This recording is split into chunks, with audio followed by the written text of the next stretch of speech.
Wussten Sie, dass manche ganz gewöhnlichen Alltagsgewohnheiten ihr Älterwerden leise beschleunigen können? Nicht spektakulär, nicht dramatisch, sondern still, unauffällig und über Jahre. Viele Verhaltensweisen, die uns früher fleißig, zuverlässig oder stark gemacht haben, können im Alter plötzlich gegen uns arbeiten. Sie rauben Kraft, trüben die Klarheit und nehmen uns Stück für Stück die Selbstständigkeit, ohne dass wir es sofort merken. Und dann, wenn man es spürt, ist man oft schon mittendrin. Steifere Gelenke, bleierne Müdigkeit, verpasste Termine, die einem peinlich sind. Das Gefühl, mit mir stimmt irgendetwas nicht. In diesem Video sprechen wir über 6 Dinge, mit denen Sie nach 70 bewusst vorsichtig sein sollten. Nicht, weil man es so macht, sondern weil das Loslassen bestimmter Muster Tür und Fenster öffnen kann für mehr Energie, mehr Handlungsfähigkeit und mehr Freude an Ihrem Alltag.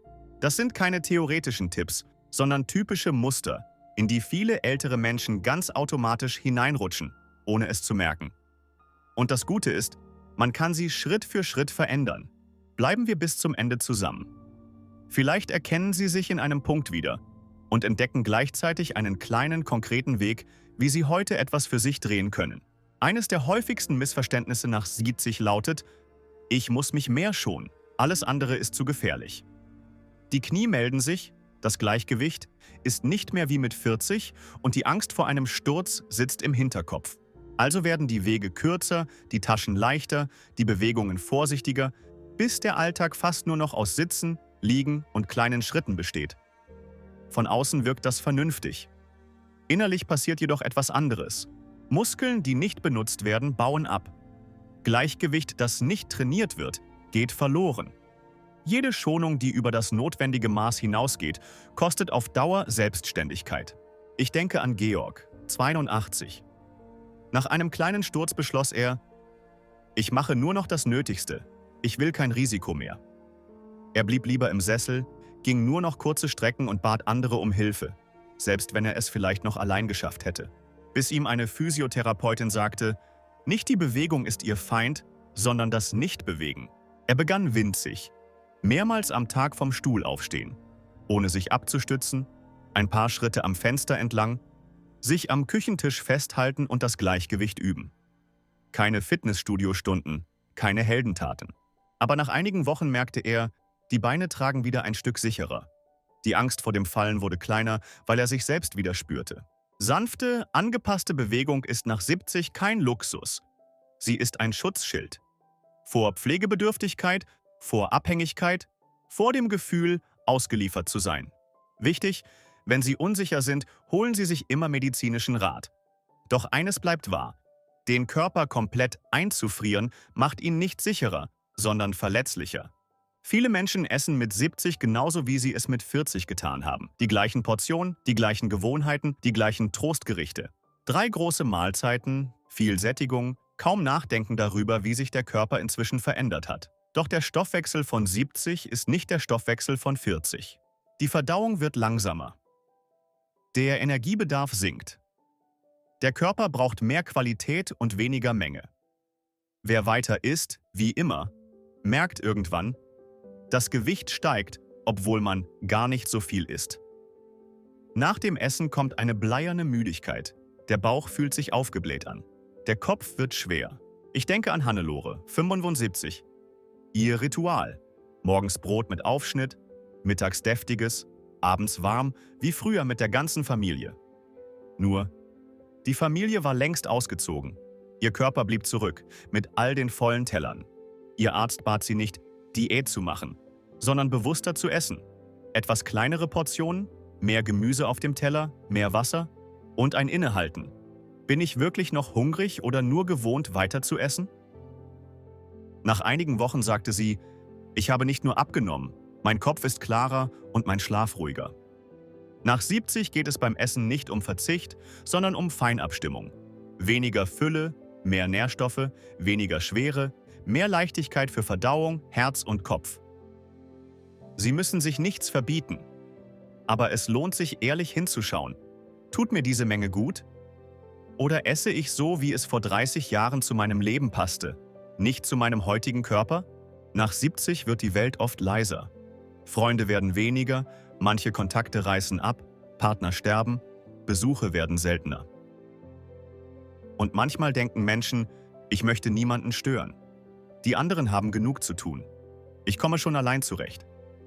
Also sagt man Treffen ab, geht seltener vor die Tür, lässt das Telefon liegen und erzählt sich, ich mag die Ruhe.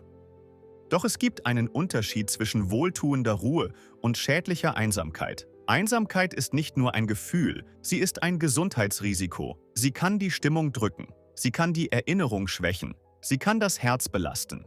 Gespräche, Lachen, gemeinsame Routinen, auch kurze Begegnungen sind wie kleine Vitaminportionen für die Seele. Ich denke an Silvia, 80. Nach dem Tod ihres Mannes zog sie sich immer mehr zurück. Ich brauche Zeit für mich, sagte sie. Aus Monaten wurden Jahre. Die Tage verschwammen, Namen fielen ihr schwerer, die Motivation schrumpfte. Ihre Tochter meldete sie zu einer sanften Seniorengymnastik an. Silvia ging widerwillig. Was ihr am meisten gut tat, war nicht die Bewegung, sondern die Menschen. Ein Scherz vor Beginn, ein kurzer Austausch hinterher, ein bis nächste Woche. Ihr Leben bekam wieder Farbe. Soziale Nähe muss nicht laut sein. Es kann reichen. Einmal pro Woche ein Anruf, ein Spaziergang mit dem Nachbarn, eine Gruppe in der Gemeinde, ein Hobbykurs, auch online. Sie müssen nicht überall dabei sein, aber irgendwo. Nicht, weil sie gesellschaftlich funktionieren sollen, sondern weil sie dazugehören. Mit zunehmendem Alter neigen viele dazu, kleine Beschwerden abzutun. Ein bisschen Schwindel, ein Druck auf der Brust, ungewöhnliche Müdigkeit, ein Kribbeln in den Füßen. Das wird schon. Das ist das Alter. Ich will nicht schon wieder zum Arzt. Man möchte niemandem zur Last fallen, keine Panik auslösen, nicht ständig Wartezimmer sehen. Doch gerade nach 70 können kleine Signale großen Wert haben. Der Körper wird empfindlicher und gleichzeitig genauer darin, wenn etwas nicht stimmt. Was früher harmlos war, kann jetzt ein wichtiges Frühzeichen sein. Schwellungen können aufs Herz hinweisen. Verwirrtheit kann mehr sein als ein schlechter Tag. Plötzliche Luftnot braucht Aufmerksamkeit. Ich denke an Walter, 78. Ein zäher Typ, wie er sagte. Er sah Ärzte nur, wenn es wirklich brannte. Er bemerkte kribbelnde Füße und verschwommenes Sehen und sagte sich, ich bin eben nicht mehr 30. Erst als seine Tochter darauf bestand, ließ er Untersuchungen machen. Die Diagnose: frühe Diabetes. Weil sie rechtzeitig kam, konnte viel abgefangen werden. Hätte er gewartet, wären die Folgen schwerer gewesen. Sie sind Expertin. Sie sind Experte Ihres Körpers. Wenn etwas sich anders, neu oder komisch anfühlt, haben Sie jedes Recht, es ernst zu nehmen und abklären zu lassen. Nicht aus Angst, sondern aus Selbstfürsorge. Dieser Beitrag ersetzt keine ärztliche Beratung, aber er möchte Sie ermutigen. Trauen Sie sich, auf Ihre Körpersignale zu hören und trauen Sie sich, Hilfe zu holen, wenn etwas nicht stimmt. Viele Menschen über 70 tragen einen stillen Stolz in sich. Ich habe immer alles im Kopf behalten. Termine, Telefonnummern, Medikamente, Geburtstage, Rechnungen. Also machen Sie weiter wie früher. Tabletten nach Gefühl, Termine im Kopf. Ich merke mir das schon. Doch das Gedächtnis mit 70 arbeitet anders als mit 40. Nicht schlechter, aber voller. Es trägt ein ganzes Leben und kurzfristige Informationen rutschen leichter durch. Eine vergessene Verabredung ist unangenehm, aber selten gefährlich. Doch bei Medikamenten oder wichtigen Untersuchungen kann ein Zahlendreher, eine Verwechslung, ein „Habe ich die Tablette schon genommen?" große Folgen haben. Ich denke an Bernd, 73. Er galt immer als das wandelnde Gedächtnis der Familie, bis er einen Facharzttermin verpasste und zweimal in einer Woche seine Blutdrucktabletten ausließ. Er schämte sich, mehr als nötig. Dann begann er, einen einfachen Kalender in der Küche zu nutzen, seine Medikamente in einer Wochendose vorzubereiten, sich Alarme am Handy einstellen zu lassen. Er sagte später, ich habe nicht Kontrolle verloren, ich habe mir Hilfe geholt. Aufschreiben, markieren, Listen führen, Erinnerungen stellen, das ist kein Zeichen von Schwäche, es ist ein Zeichen von Verantwortung. Sie entlasten nicht nur Ihr Gehirn, sie schützen Ihre Gesundheit und schenken sich innere Ruhe. Ein weiteres Muster, das viele über 70 kennen. Das mit der Technik ist nichts mehr für mich. Ich brauche kein Smartphone. Früher ging es doch auch ohne. Und ja, früher ging vieles anders. Aber heute kann einfache Technik Leben leichter, sicherer und verbundener machen. Es geht dabei nicht um soziale Medien, Trends oder ständige Erreichbarkeit. Es geht um einen Notrufknopf, eine Erinnerung an Medikamente, eine Videotelefonie mit Menschen, die weit weg wohnen, einen digitalen Kalender, die Möglichkeit, Informationen schnell zu bekommen. Ich denke an Luise, 79. Für jede Kleinigkeit rief sie ihre Tochter an. Wann war nochmal der Termin? Wie hieß das Medikament? Kannst du das für mich nachschauen?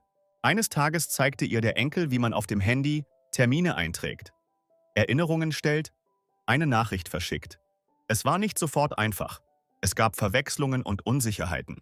Aber nach einigen Wochen sagte sie, ich fühle mich wieder ein Stück selbstständiger. Technik ist kein Feind des Alters. Sie kann ein Verbündeter sein, wenn man sie sich in Ruhe erklären lässt und nur das nutzt, was wirklich hilft. Niemand erwartet Perfektion, aber die Bereitschaft, noch einmal etwas Neues zu lernen, ist eine stille Form von Stärke. Wenn Sie sich heute in einem dieser Punkte wiedererkannt haben, heißt das nicht, dass Sie alles falsch gemacht haben. Es heißt nur, die Spielregeln Ihres Lebens haben sich verändert. Nach 70 geht es nicht darum, so zu sein wie mit 40. Es geht darum, mit der Weisheit von heute anders für sich zu sorgen. Den Körper behutsam benutzen, statt nur zu schonen. So zu essen, wie es ihrer jetzigen Kraft entspricht. Verbindung zu halten, auch wenn Rückzug leichter wäre. Kleine Signale ernst zu nehmen, das Gedächtnis zu entlasten und Technik dort zu nutzen, wo sie ihnen Freiheit schenkt. Sie müssen nichts von heute auf morgen umkrempeln. Ein kleiner Schritt reicht, ein kurzer Spaziergang mehr, eine bewusst kleinere Portion, ein Anruf statt eines verschobenen Treffens, ein notierter Termin, eine Frage zu einem Symptom oder die Bitte an ein Enkelkind. Zeig mir das nochmal. Jede solche Entscheidung sagt, ich bin mir wichtig. Mein Leben jetzt ist mir wichtig. Altern bedeutet nicht, leiser zu werden und zu verschwinden. Es kann bedeuten, klarer zu werden. Klarer in dem, was ihnen gut tut, klarer in ihren Grenzen, klarer in ihrer Würde. Danke, dass Sie heute hier waren und sich mit sich selbst so aufmerksam beschäftigt haben. Ihr Weg ist noch nicht vorbei. Er geht weiter, vielleicht langsamer, aber mit einer Tiefe, die nur das Alter schenken kann.